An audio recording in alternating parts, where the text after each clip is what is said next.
1941, an old man began hearing weird noises in his home, but each time he went to go check them, he found nothing. He didn't believe much in the supernatural, so he plainly figured it was just the house settling. Unfortunately, he was very wrong.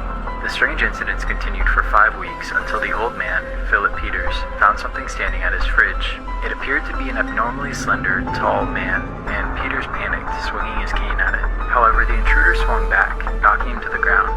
He then continued to bludgeon Peters until it was clear he was no longer alive.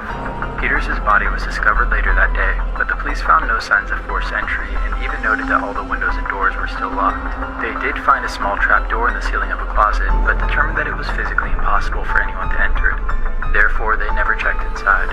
Philip Peters' wife returned to the house soon after his death and hired a housekeeper to help her out, but once again, strange incidents kept occurring. They soon became convinced that the home was haunted, which led to the housekeeper's resignation and the widow's moving away.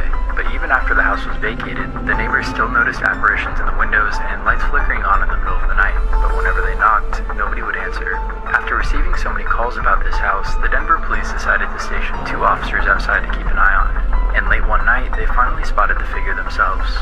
They ran inside and immediately heard a door handle move on the 2nd floor. They bolted after the sound and made it just in time to spot a pair of legs climbing up into the closet trapdoor. They reached inside, caught the man by his legs, and yanked him back out. The man's name was Theodore Coneys, and he'd come to be known as the Denver Spider-Man. He confessed to the murder of Philip Peters and admitted to living in the attic for roughly 9 months.